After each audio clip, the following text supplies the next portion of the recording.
Welcome everyone. My name is Barbara Junaspy. I am a scholar, a research scholar at the Woodrow Wilson Center for Scholars. I recently received my PhD in political science from Indiana University, and I'm working on post-Soviet opposition movements in actually all of the post-Soviet autocracies now. And it's my great pleasure to be here, and I thank the Rumi Forum for inviting me. So I'll serve as the moderator. I'd like to introduce Dr. Kevin Jones, who is a assistant professor at Georgetown University. Dr. Jones has a lot of experience not only in Kyrgyzstan, but also in many of the post-Soviet countries, and he currently is working at a research center at Georgetown University, and his expertise ranges from studying conflict in Africa to Mexico to the former Soviet space, and he has even done some work in the United States. Dr. Jones is an expert on Kyrgyzstan. Not only is he a scholar of Central Asian politics and of conflict in Central Asia, but he also is a practitioner. He worked for the United States Agency for International Development and as a volunteer in the Peace Corps for 5 years. And Dr. Jones has an extensive array of publications, and the ones that I thought that were very interesting were his publications. He include a manual, a teaching guide manual entitled Conflict Management and Peacekeeping. He has also published, or will have an upcoming publication on the drug killings of U.S. consulate employees in Mexico. He also has worked on projects and has a publication forthcoming on violence during Kenya's 2007 election. And he has done an excellent assessment of the international response to the Andijan events in 2005 with Fiona Hill. I think Dr. Jones' work has really contributed a great deal to our collective understanding and ways that we can prevent and effectively respond to violent conflict. And so without further ado, I'll give the floor to Dr. Jones. Thank you, Barbara. Thank you very much. We were talking earlier and I discussed that I, first of all, for sure have met her husband and probably met you at some point in Central Asia. So it's a small world of those that focus on Central Asia, and we often cross paths many times. And actually reminds me of we're here at the Rumi Forum, reminds me of one of my other favorite Sufi wise people, which is Nasruddin. You can decide which country he's actually from, and we can leave that for another debate, but a wise Sufi fool, as they described him. And he has a great story where he's sitting at a crossroads, and he's sitting at this crossroads where absolutely nothing is happening. It's an empty road, but there's a very large rock there. So he sits down on top of the large rock, and he's just sitting there quite calmly. And his followers come up to him and go, "Oh, great master, teacher, so, why are you sitting at this crossroads? There's absolutely nothing happening here. Why are you here?" So he sits back in his very wise, foolish way. He responds, "Well, there's nothing happening here, but something might happen here. And when it does happen here, I will have the absolute best seat in the entire house." And I feel a little bit like that watching Central Asia since I first went there in 1997. And I've had the pleasure of actually watching the region from one of the best seats in the house, having lived there for quite some time and going back there regularly. And now, unfortunately, the things that are happening there are not the things that we would want to be observing. But I feel a little bit like the wise fool sitting there and saying, eventually it will come and everyone will look at this tiny little spot on the map. So we'll start with a little bit, and I'm only going to try, I have my clock here actually to keep myself on time, and Barbara will throw something at me, I'm sure, if I go too long. I'm going to try in about 20 minutes, so we can have plenty of time for questions and discussion. So I'm going to try and give a bit of a background on the region. I know many of you know the region, but want to give a little bit of background on some of the history and conflict and kind of what brings us up to the current present situation. Talk a little bit about specifically what happened in 2005, because that's a very important stage setter for what happened in 2010. Go into a little bit more detail of what happened in April with the presidential protests that occurred in April 2010, and then bring us up to the current, what happened in June 2010, and really bring us up as much as I can to what's happening right now. And much in the same way with quantum physics, the closer you get, the more confusing it gets.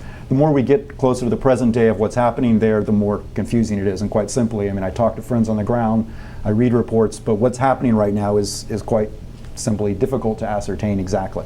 So we'll start with a very broad lens. The classic statement, the past is prologue. We'll start with that and move forward. So first of all, kind of starting a little bit, and we really need to start in 1990. And why does 1990 matter? Because at the time, actually until the events that happened this summer, it was the worst amount of ethnic violence that had occurred in the former Soviet state up to that point. So summer of 1990, you have approximately 170 people that are killed. You have specific ethnic violence between Kyrgyz and the Uzbeks. You have thousands of people that are injured. You have other crimes that are committed. And what's interesting and similar in some ways to what happened in 2010 is much of it started with false rumors and false information. And it was a belief that people were doing atrocities to another ethnic group, and that other ethnic group responded, and you had groups coming together in the streets. And it was not stopped until you really had Russian peacekeepers, or peacekeepers at the time, the Russian soldiers, Russian military, that directly intervened in the summer of 1990. But it was reasonably small scaled, actually, unfortunately, in comparison to what happened this summer in June of 2010. But that's an important marker to realize that it did happen. And when you look at people and scholars and writers that looked at the events, as we looked at the breakup of the Soviet Union, we looked at the early 1990s, and there was this whole perspective and a fear that there would be another inflaming of the Fergana Valley. It was a famous book that was written in 1997, Nancy Lubin and others, Calming the Fergana Valley, and it was all about the potential for the large-scale ethnic violence. Well, over the years, we saw very little of that, actually, and we actually saw, we didn't see more ethnic violence that was occurring, and we actually saw that things were working quite well. The bigger problems were between Uzbeks from one side of the border in Kyrgyzstan and Uzbeks on the other side of the border in Uzbekistan. That's where there was more tension. It really was not primarily along ethnic lines. So then you move forward, and really you move forward to 2002, where you have, when we're speaking of violence, you have 5 people that are killed in what's referred to the Oxy protests that were about a politician, Beknazarov. And again, that's an important point. Why does that matter? Is because that's when police forces fired onto a crowd, and you have 5 people killed in a crowd. It's also important because the prime minister at that time was Bakiev, who resigned his post because of the violence that occurred. And a little twist of fate, that would happen to him again in 2010. So he resigns his post as prime minister, Akayev as president. But this is seen as it's an important timestamp. And when I talk to people in the region, that the 2002 events were important to remember. Then you move forward to 2005, the events where Akayev was overthrown. I'll talk about those a little bit more in depth, but just to touch on those briefly, what's important to note about those events is there was not widespread bloodshed. There was burning of buildings, there was the seizure of buildings, there was some attacks on individuals, there were some beatings that occurred, but you did not have widespread violence. I mean, there was not shooting in the crowds, there was not widespread use of troops shooting into crowds. That was not occurring in 2005. So while, yes, there was some level of violence and disorder, it was not a widespread mass killings that was occurring in 2005. And that's a very important point. Then you move forward, and again, I'm giving this as a flash version of this. Into 2009, you begin to have, again, actually in 2007, there were some small-scale protests. 2009, you have price tariff increases that are occurring, and you have an increasing discontent with the Bakiev government going forward into 2009.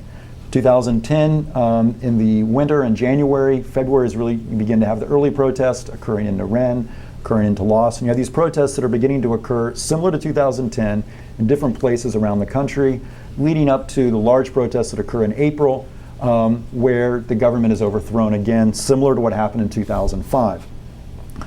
Over the summer, this summer, you have increasing discontent, you have small level protests, you have small violence that's occurring, and then on June 10th, the evening, June 10th, 11th, you have this sudden eruption, and it's still unclear exactly what was happening. We can talk about that a little bit, but that's still difficult to completely ascertain.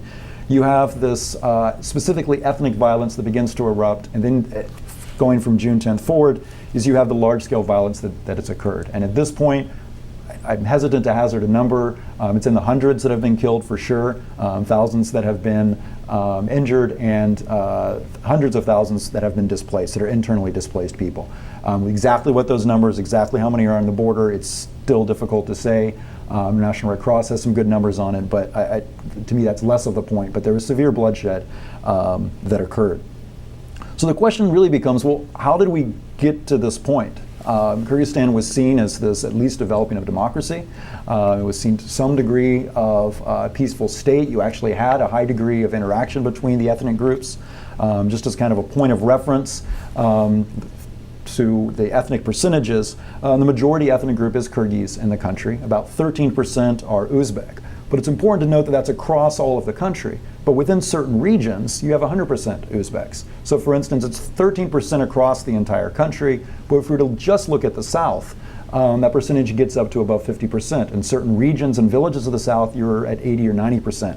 So the overall number for the country doesn't tell you the real dynamic of certain regions. The same if you were to go to Naren, one of the northern regions in the country, that's 99% Kyrgyz. There are very, very few Uzbek, very, very few Russian.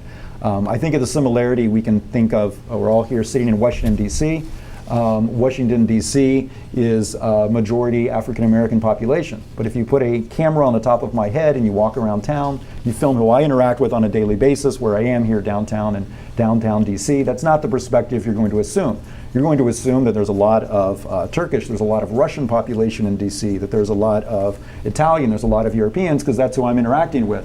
So really, who we interact with on a daily basis and what the actual percentage breakdowns are often very separate from each other. So I think it's important just to put that as a framework as we dig down kind of to the second level. I want to go into a little more detail very briefly on the 2005 events of what are some key things that drove those, what I think was driving it, and what was clearly not driving it, because that's a very important to set the stage in our understanding of what's happening in 2010. So first of all, in 2005, as I mentioned, there was not significant loss of life. There were a few people that were injured and 1 or 2 people died from that, but there was not this large-scale violence that occurred across the board. Second, it was primarily a response to government oppression. The government had delisted many politicians, so much of what occurred in 2005 was a response to the government, less of it being initiated by broad-scale public opinion. So 2005 was much more about what I would define as reactive dynamics. The other key player in 2005 is a group that I would refer to as political entrepreneurs. And the political entrepreneurs, some of them are in political positions, some of them are not. But they're people that are intrinsically important to their local community. And they're the ones that provide the access to the government, or provide the access to other countries, or provide access to illegal financing, a wide range of issues. And they're the ones that actually assist the people in their local community. And they're the ones that people go to when there's a problem. They're the ones that actually have the authority. Some of them it's official titles, and some of them it's not. So the term I use for them is political entrepreneurs, because they're trying to create a space for themselves. Those were the ones that were really leading the events in 2005, and they led them disparately from different regions. And it really, the fault of Akayev, if you can put it quite simply, was he angered everybody at the same time. He got everybody upset at the same time, and they were all able to kind of coalesce really magically on one day. That was probably the only time the opposition was in unity, was probably 24 hours, and that might even be overstating it to claim that they were together for 24 hours.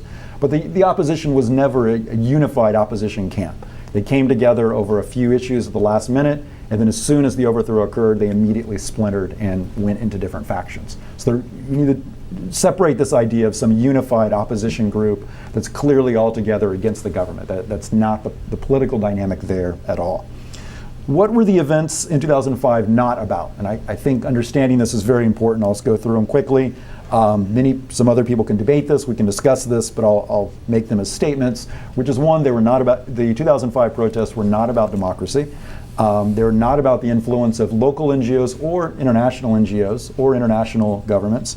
And they were not really about broad spread public opinion. It was local issues with local dynamics that came together in anger really against the government. So now if we move forward to 2010, what's similar, what's dissimilar, and what can we learn from those events to try and understand what happened in 2010. I gave a presentation on March 24th, which was exactly the 5th year anniversary this year over at Georgetown. So I was giving the presentation, and I was there to talk about the 5th year anniversary of the 2005 events. And protests were starting around the country in this summer, or that spring. And I was asked the question at the end of the forum, well, do you think this is going to lead to a presidential overthrow in a little bit? And I said, no, I don't, and these are the reasons. 2 weeks later, a friend calls me up and is like, heard what you said at that forum. So we always have to be quite careful in the political science world of what we suggest is going to happen. But with that caveat, It was looking very different in what happened in 2010, and I didn't see the same dynamics. And in my defense, I will say that it didn't happen for the same reasons. It was a different series of events that came together. Because what was interesting about 2010, what was happening in the January to April, was it was regional. It was primarily these regional groups that were coming together. But you didn't have the same level of political entrepreneurs taking the leadership that you did in 2005. In 2005, you had these individual political leaders that really came to the forefront. 2010, it was very small, but it wasn't coalescing together. And I think it's also important that the protesters on the street in 2010, in April, were not representatives of political parties. In 2005, you had a whole mix of people that were there in the streets, literally.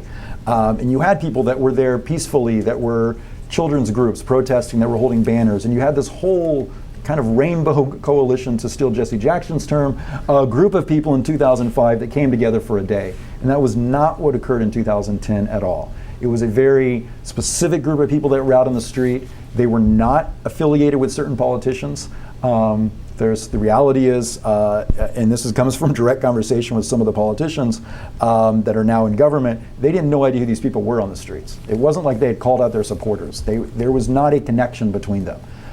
So it was already a fundamentally different dynamic that was occurring in 2010. The other key difference is the government decided to use force. We won't resolve the who fired first question. That's not something I'm capable of doing, and I'll leave that to perhaps Human Rights Watch or the others to try and solve that question. Somebody was firing on someone. Both sides in the end were firing on each other. It's quite clear from footage as you look at it. Clearly protesters in the crowd had automatic weapons. Did they take them just from the police? Did they bring them there? I'm not going to solve that question. But there was clearly people were fighting with guns against each other, and that did not happen in 2005 at all.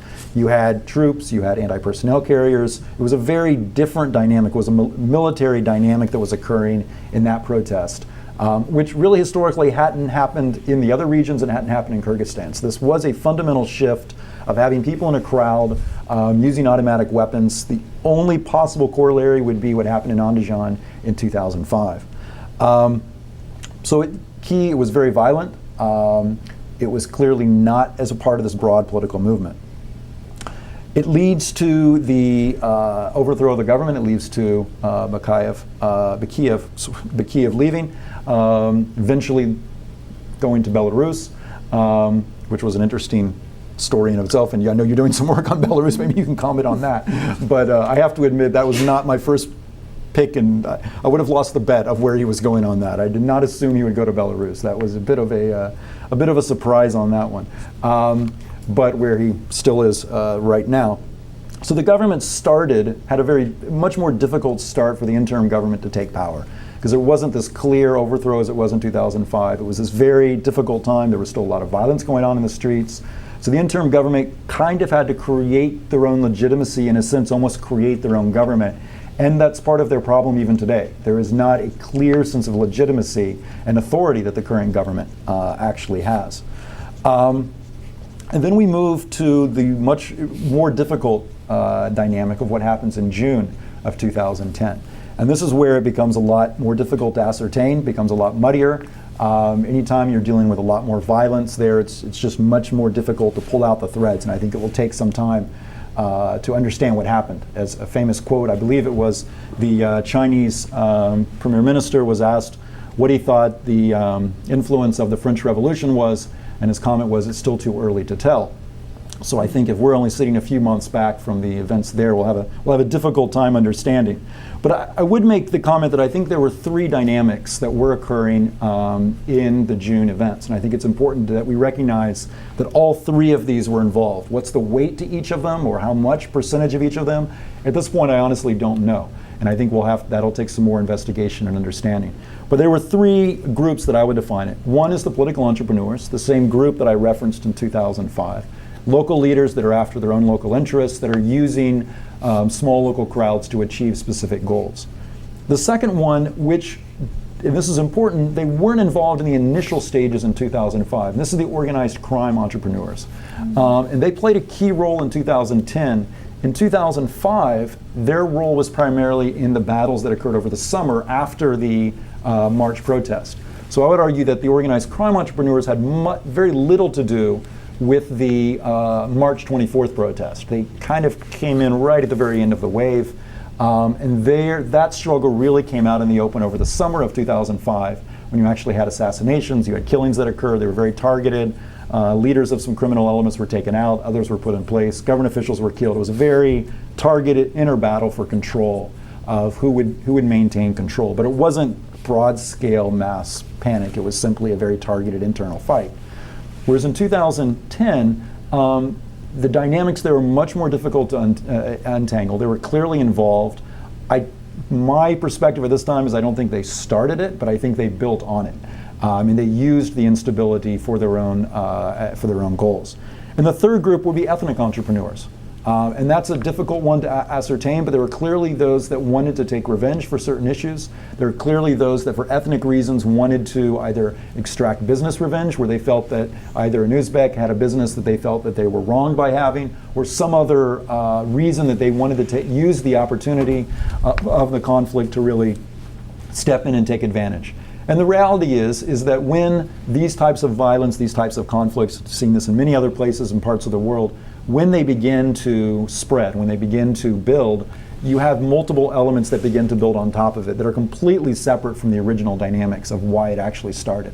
And suddenly somebody comes to your village and says, 10 Kyrgyz women were just raped down the street, we've got to grab our pitchfork, we've got to grab our gun, we've got to go settle this. You may believe them and you may run down the street because that's the story that you're hearing, and that's a horrible thing, and you have to protect your family, you have to protect your sister, your daughter, your mother, and so you're suddenly responding to that. And then that begins to build. You have lack of information, you have people that just suddenly come together, and that in a sense it's the final layer, but unfortunately it's the layer that burns the brightest. You have these others that tend to be smaller, more targeted, but that sets off the larger flames. That's really the context that I think we have to look at the events in 2010. I don't think we can say this is all ethnic violence, we can't say it's all criminal elements, and we can't say it's all just political people maneuvering or the former regime maneuvering and being behind the scenes. I think those are all a part of it, but I think the hard part will be disentangling those. So where I'll try and go now is to try and go forward, in the sense, what do we do now? What's the situation on the ground, and what has been the regional response, and where do we go in a sense from U.S. and international policy response? I think first of all, from a local response, unfortunately the local government, or the national government, has very, very little authority, very little legitimacy, and has very little practical levers of power that they actually have control over. So for them to either actually do something is very, very difficult. In a sense, you either need to have legitimacy or you need to have power. Ideally, you have both. In a sense, they have neither. And so anything they're able to do is going to be extremely constrained.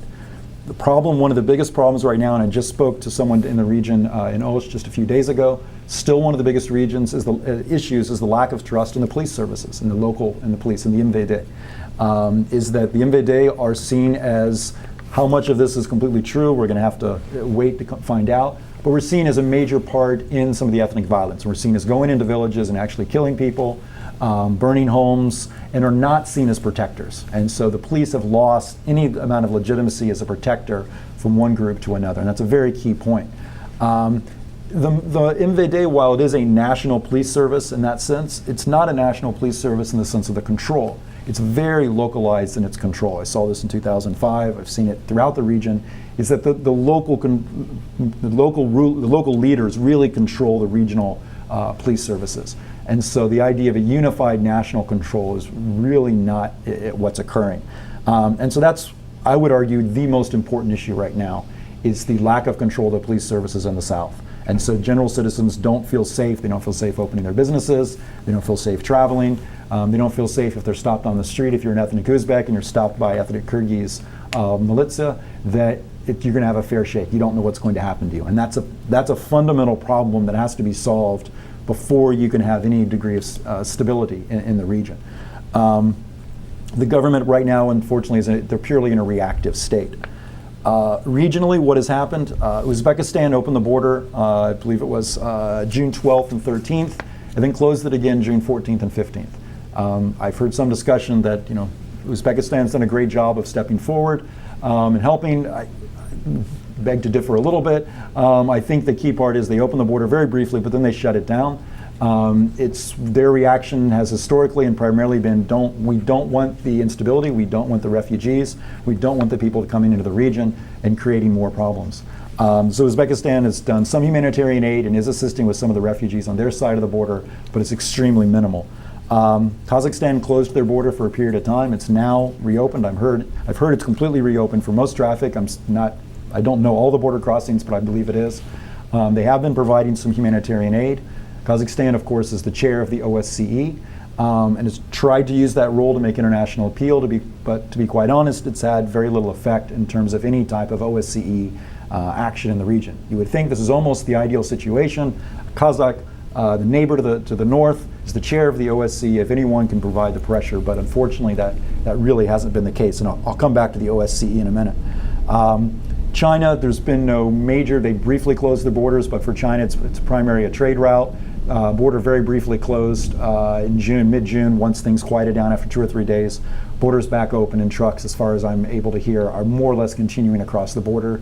Provided a small amount of humanitarian aid at this point, but I don't expect China to make a major shift, or the borders will continue to be open and they'll just monitor the situation. I don't expect them to do very much. And Russia's response was also, this really isn't our problem, quite simply. In the phone call to Medvedev that was publicized, Atambayev calls Medvedev, and it's basically, sorry, you're on your own. We'll send some humanitarian aid. They do send in troops, but they send the troops to the Kant air base to protect their air base and not to do anything else. So I think there's a, in a sense, nothing has happened in the international community for Kyrgyzstan, to put it quite bluntly. There has been some international humanitarian assistance, which is important, but from a security standpoint, which remember is what we've been talking about for Central Asia for the last 20 years, is that this is an important security nexus. This is important because of Afghanistan, it's important because of Pakistan, it's important because of Islamic terrorist groups, it's important because of drugs. And if we ever have an explosion in the Fergana Valley, it would be horrible. Well, it happened. And generally the international response has been a shrug, quite simply. And you can argue whether that's good or bad. You can argue that it's a good thing that it didn't turn into a widespread violence and spread across the borders, and we're not seeing violence in Uzbekistan. That's a very good thing. But it's also on the other side, we really haven't, all these organizations, and just briefly to touch on them very briefly, the CSTO, which is the security organization group that's part of the former Soviet Union states, many of them are members of, which has an agreement that if one member, similar to a NATO, if one member is attacked, the other members will respond, has decided to do nothing. And the response again from Russia was the CSTO would only come into effect if there were armed incursion from another country. Internal violence, we won't respond to. So the one security agreement that they were a part of, there's no response. SCO is one of their tenets. They do economic, and then one of them is security guarantees. They've been setting up a center for dealing with Islamic terrorists. Again, the SCO's response is, well, this is interethnic, we don't really deal with that. And so we're not going to send and deal with it. OSCE has the capability of doing peacekeeping, and we have police forces in the Balkans quite extensively. But the OSCE's response is, well, we have to have all 56 members agree on this, and that's not going to happen anytime shortly. So unfortunately, from an international standpoint, in terms of the organs that might be able to intervene, we've really seen a complete failure of all these organizations and their ability to actually respond to what we thought would be the main problem there. And so I think it's going to require looking at these organizations, what their role, what their responsibility, what they're really useful for going forward. Quite bluntly, if OSCE can't respond to a country that has interethnic violence I'm not arguing troops, but with police or peacekeeping, then we kind of have to ask, what's the role of OSCE from a security standpoint, quite simply? What is their role, and should that be their role is a completely open question. But I think this raises an important question that as we go forward, we need to ask, whose responsibility from a security standpoint is Central Asia, or any of these regions, if something were to happen like this? So I think that's an open question that needs to be put out there. I'll end with touching for 1 minute on U.S. What are U.S. interest in the region? It's fairly simple and fairly straightforward. Our primary interest has been the Manas Air Base, which is moving troops into Afghanistan. That's been our number one. Our second is keeping the Northern Distribution Network open, which is the land distribution of how we move supplies into Afghanistan. That primarily goes through Uzbekistan, but right now about 50% of all supplies going to Afghanistan are coming through the Northern Distribution Network. Now only a small percentage actually go through Kyrgyzstan. The majority of that are on rail through Uzbekistan, but that's an important piece for us. An important piece will be also, depending on what happens politically, if and when we leave Afghanistan, but all of that equipment has to go back out. So that Northern Distribution Network is going to stay important for the next 3 years, let's just say at a minimum level. But that's the primary U.S. from a military and security standpoint. Third, I would say would be drugs interdiction. We're working with Tajikistan quite extensively. We've built a drug training interdiction center, but that's a major issue because of the link between drugs and the funding and to terror. So drugs has been our third major interest. And then much lower democracy promotion, and then perhaps fifth, perhaps humanitarian. And I'm not, at this point, it's not the appropriate forum or the discussion to argue what that priority should be, but I think it's important to identify that that is the priorities. And if you look at either funding levels or level of engagement or what we're actively doing, that's our priority levels in the region. So I think we have to start with that as the kind of acceptance that that's the reality. Now where do we go from that and what issues should we be focused on? I'll end with that. There's others that I could go into, but I was just looking at the time and I'm going too long, and I do want to definitely open it up for questions. I want to hear Barbara's comments and then open it up for questions. So I'll end with that. It's been a disappointing time. It's been a troubling time as someone who's followed Kyrgyzstan for many, many years. So I have very, very close friends there. I'll be going back there in August for some time. It's been very disappointing. It's been sad to see the ethnic violence, and it's been sad to see this. So on a personal level, it's been disappointing. I'm hoping that the government can maintain enough control. I'm hoping that the violence can begin to abate, and I hope the international community can learn from this as we look at how do we deal effectively with inter-ethnic violence that springs up in regions like that. How do we create effective mechanisms? That's the lesson that I hope we can take away from this. Thank you. Thank you. Well, thank you, Kevin. That was very interesting. And I'm sure there are lots of questions, but as the moderator, I get to ask first. So I actually have three things came to my mind when I was listening to your very interesting presentation. First of all, I've read a lot about the role of either the Bakiev family or his supporters in the ethnic conflict, and I wondered what your thoughts on that were. That also is murky, and it's hard to find evidence, but the Kyrgyz government seems to think, the provisional government thinks that he had a hand in that. Second of all, you touched on a really interesting issue of Kazakhstan's response as the OSCE chair. Kazakhstan officially seems to think that they responded appropriately. And so I was wondering what your specific criticisms are and what you think they might have done differently. Then the third thing that I'm sure others are also interested in this, you know, you have a lot of expertise in handling violent conflict, and you've also worked for the US government in Kyrgyzstan. So as an expert with this kind of background, what do you think the next step should be? I know, you mentioned that the United States and other international actors didn't really step up to the plate when they should have, but now that they've started on the humanitarian assistance, what do you think the United States could do to respond and address the still simmering tensions that are there? And then I don't know if you want to respond to that. Maybe I'll take those three real quick, and then open it up and do that. So first of all, on the role of the family, and this is a difficult one because it's hard to disentangle. Basically, the information that we're getting on this is primarily coming from what the provisional government is releasing. And so they've made several statements about this. They've released some phone taps that they claim were taps between Maxim Bakiev and I believe it was with his uncle or his brother. I forget who the conversation was with. which it may be legitimate, it's not. It's hard to ascertain. I think the key thing here is, I mean, the Kiev family is a very strong family in the south. I mean, there's seven, 8 brothers, I forget exactly. But in Jalalabad and in certain regions, they have a very powerful hold on what's happening in certain regions. They also have a fair amount of control in the security services, under the army. So there's a fair amount of reach that is occurring. How much were they actually engineering from behind? I don't know, and I think that this is one we may be able to figure out over time, and may or may not. Was there some role that they may have been playing? I would expect so. The main reason that I would expect so is Maxim, the son. We know over the last 5 years was controlling most any major business or any business involvement that happened in the country went through him. You didn't do investment, you didn't do business, you didn't make changes in business unless it went through him in the country. That's been the case over the last 4 or 5 years. So I would be shocked to see that when this kind of disturbance happens, he stands to lose a lot. His contacts stand to lose a lot. The people that he works with stand to lose a lot. So there's going to be a reaction. There's going to be a grabbing for power. There's going to be a seizure. How much were they controlling of the drug trade? This is a question that I've been hearing a lot, that the family took over the control of the drug trade. I don't know the answer to that. Maybe they do. But who actually was taking the control of that? I honestly don't know the answer to that. Did they have a role in it? Was it at least a passive level? Absolutely. Is a part of this about that issue, about getting the money and the control of that drug trafficking? Completely. How much were they actually engineering? It's hard to say, but even if they were engineering some, it's still spun out of control even beyond that. So there were these other layers. So the question in a sense is who lit the first match, and I don't know if we know that.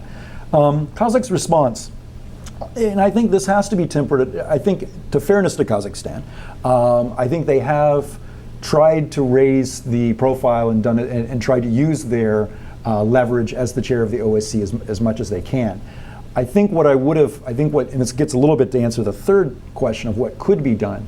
I think of any of the organizations, I think OSCE could have responded a little differently, and I still can respond, which gets into what the next steps could be.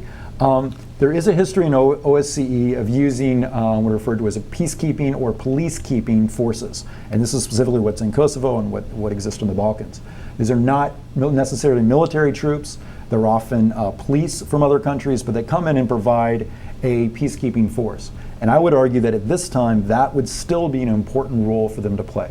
Maybe it would be a partnership with CSTO, but I could easily imagine that you have 200 troops or 200 police-keeping forces from somewhere in Eastern Europe or in Central Europe would be ideal, that are able to come, that have experience in this, they're trained. There's really no affinity to Russia or to US or to China, so you don't have any of those issues. And with a very small number of people, because I really do believe that you don't need a large number, because the violence that's ongoing now isn't massive. There aren't thousands and thousands of people running wild on the street. It's very targeted. It's a lack of faith and control in the basic structures of government. So what you have to restore is the basic functionings of the control of the government. So you would team local police with the international police, and they would provide basic curfews. You would provide basic stops. You would go into neighborhoods that are primarily Uzbek neighborhoods, and you would then have this balance where people feel that they could safely rebuild their business. They could go out in the street. They weren't going to be harassed by Kyrgyz police going into the region.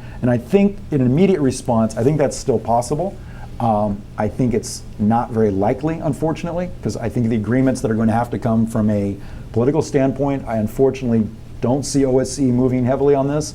But I think that's something where Kazakhstan really could take the lead and really push that with US and Russia support from behind. And I think that's a role where US and Russia can really play a role of working together to maybe Kazakhstan puts the idea forward and then others are like, yeah, it's a great idea.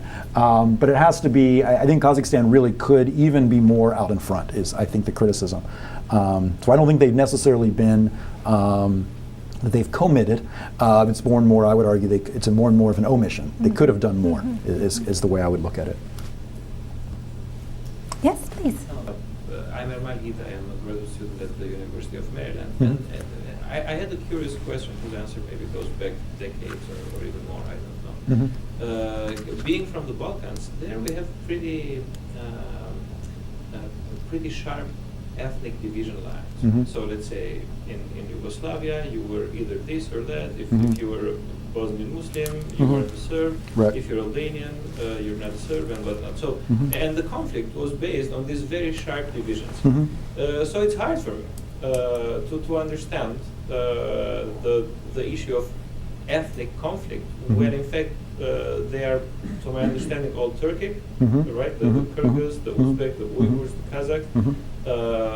And so the question is, when did this division happen de jure, and when did the divisions became de facto seeds of conflict? Is this a pre-Soviet? Is this a post-Soviet? And I mean pre-1917. Right. I'd be very interested in knowing about it. Thank you. It's an excellent question, and that's a massive question. So let me try and just zero in on a couple key points about it. One, you're absolutely right. There is a common, at the broadest level, there is a common ethnic background. There's a common Turkish. So there's the Kyrgyz, the Kazakh, the Uzbeks come from. I have a Turkish lineage and a Turkish heritage that's there. At the same time, in the region, historically, you did have a difference. There was a difference between the Kyrgyz and the Uzbek. The Uzbeks have traditionally been more sedentary. They've been the ones that have been in the Fergana Valley. They've been the ones in Bukhara and Samarkand, some of the very old cities in the region, and they've been more the traders. There has been a distinction. The Kyrgyz and the Kazakh both have historically been more of a nomadic tribe. They had very few cities at the time. There was much more of a nomadic distinction. So there has been pre-Soviet. There was a distinction, and it was less of a broad ethnic distinction, but there was a difference between much more from a tribal level. That these were Kyrgyz tribes. These are even the Kyrgyz-Kazakh division comes later. This is Uzbek, and then you had even differences within the Uzbek. So there has been this historic differences that were there.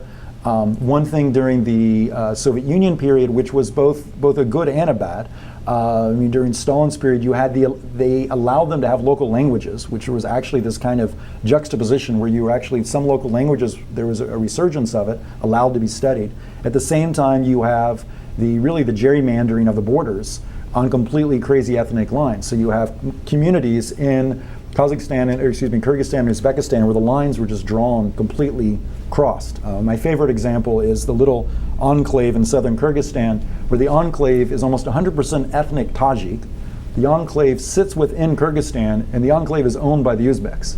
It's about as confusing as you can get from a international standpoint.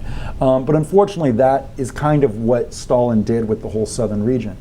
So there has been historically, and partially as the countries after in the 1990s, they each wanted to create a country identity, and that's generally been built upon an ethnic identity.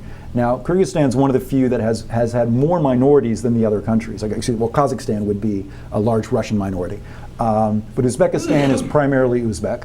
But Kyrgyzstan's always had this, 60, 70% Kyrgyz, and then the others split generally between Uzbek and Russian, generally speaking.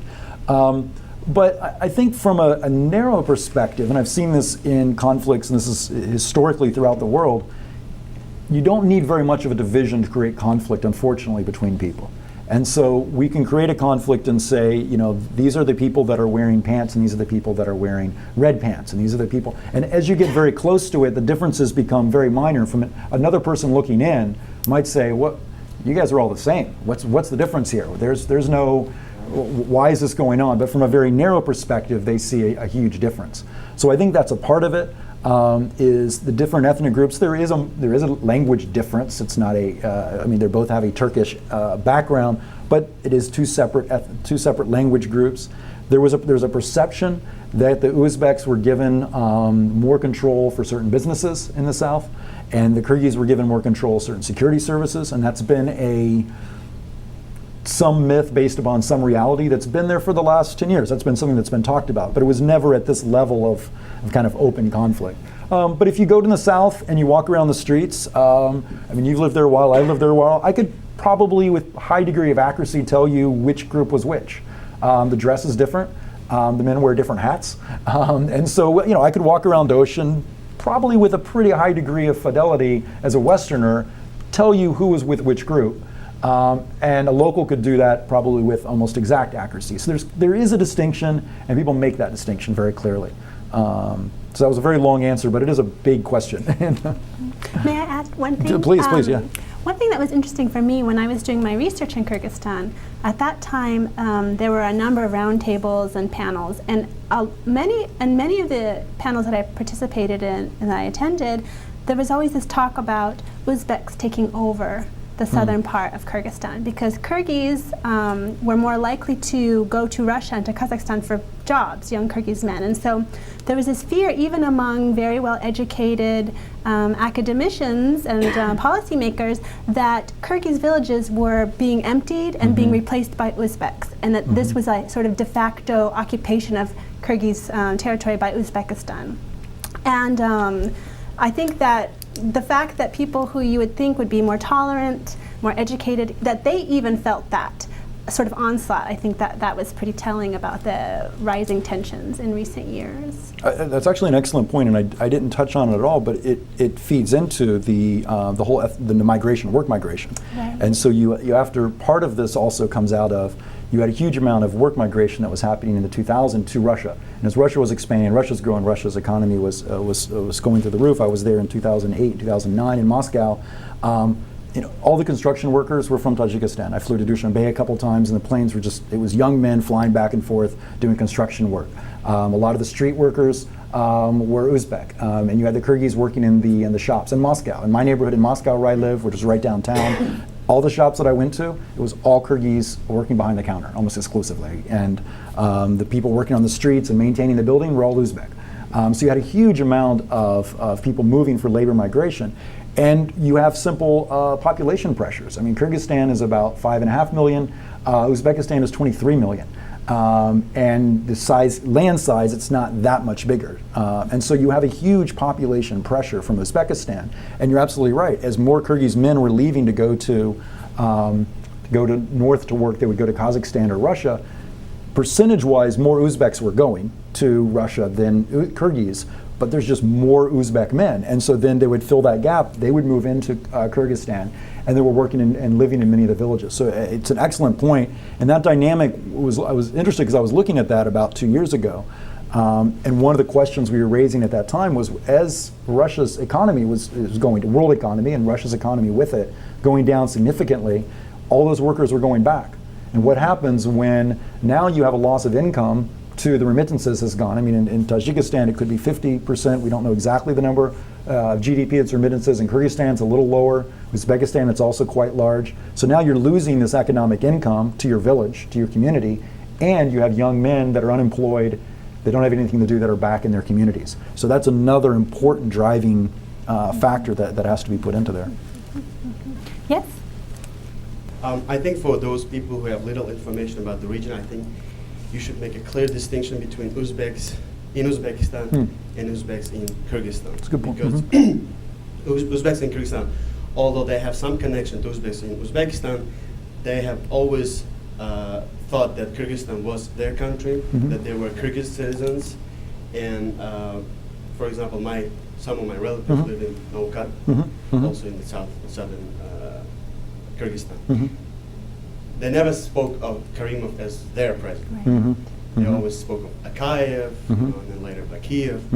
And that's also because Uzbeks in southern Kyrgyzstan have always lived there. Right. Before even Kyrgyzstan was made a republic, before you could even find Kyrgyz in the south.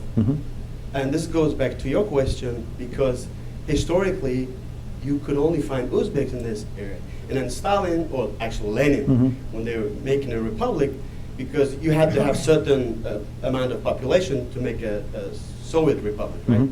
And because Kyrgyz didn't have enough people and enough lands, so they gave the southern part to make it a Kyrgyz republic. So that's why Uzbeks feel that this is their land.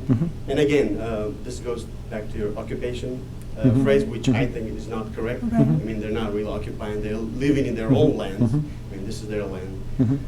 And also, Kevin, I think you didn't talk about brutalities and violence, the level of violence, because there were reports by Western journalists and Russian journalists who admitted that they had never seen the level of brutality, even in Chechnya or elsewhere, that they saw in Osh and Jalalabad, primarily in Osh.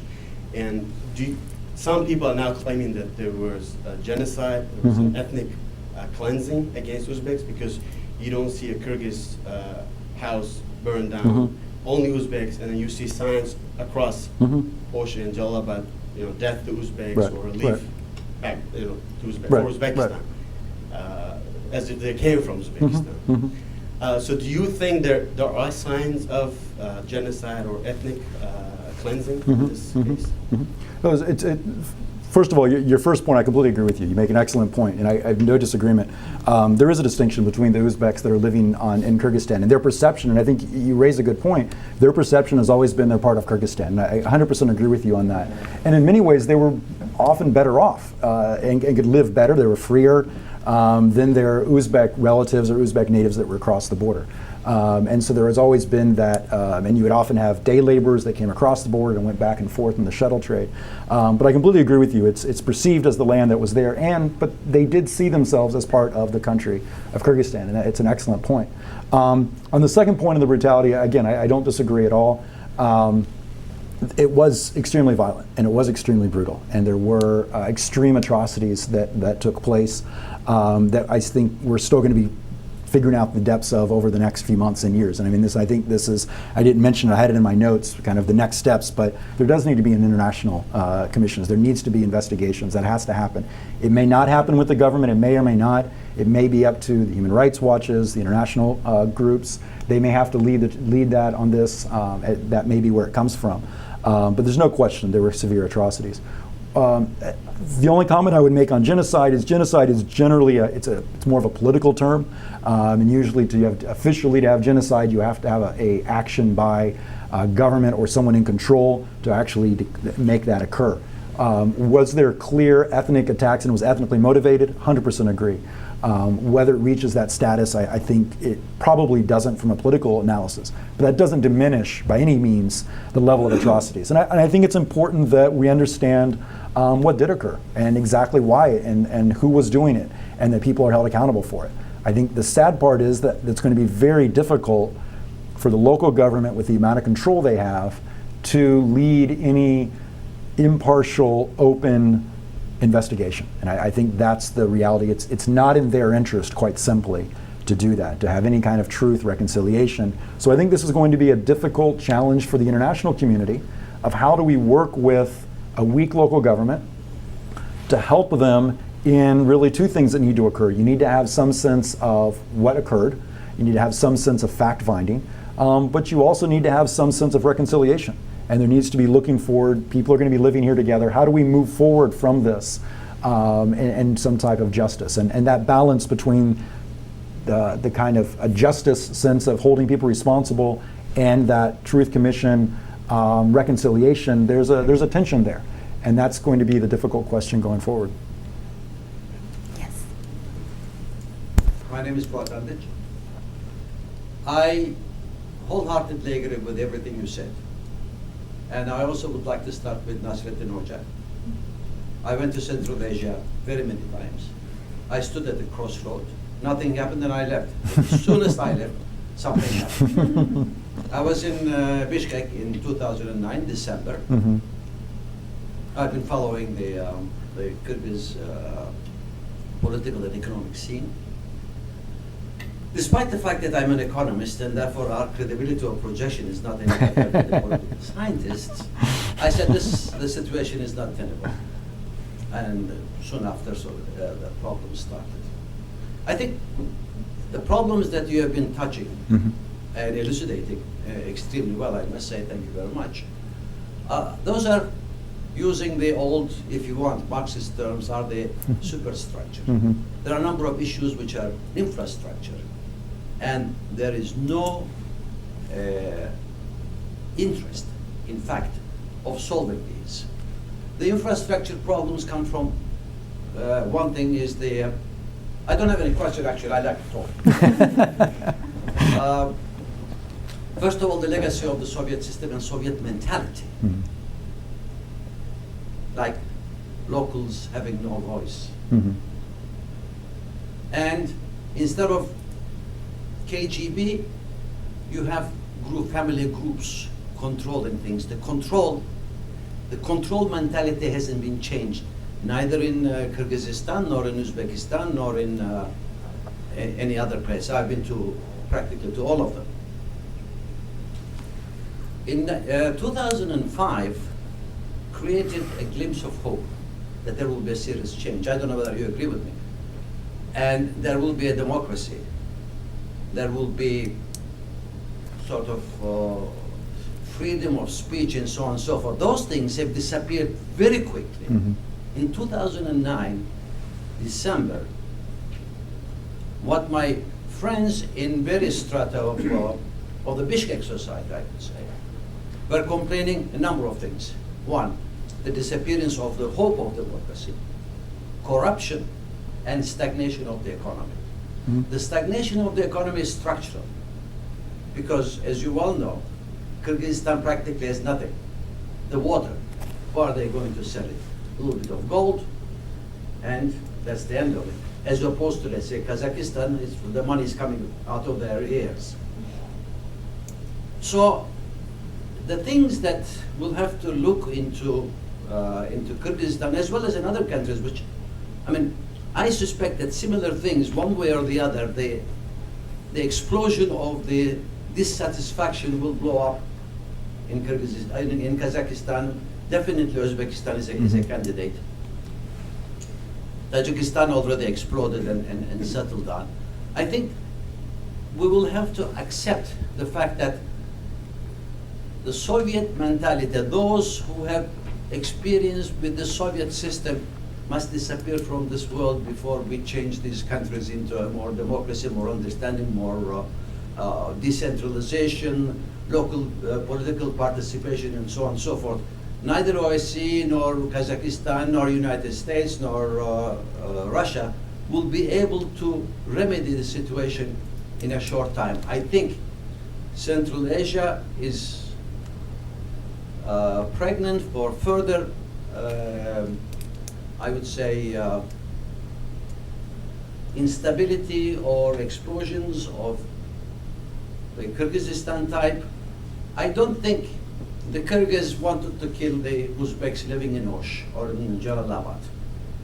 I think it's just an explosion of frustration, and this always happens. Mm-hmm. It's not really the ethnic tension, but it took the form of ethnic tension because they have no jobs. They have to go to Moscow, Leningrad, or not Leningrad,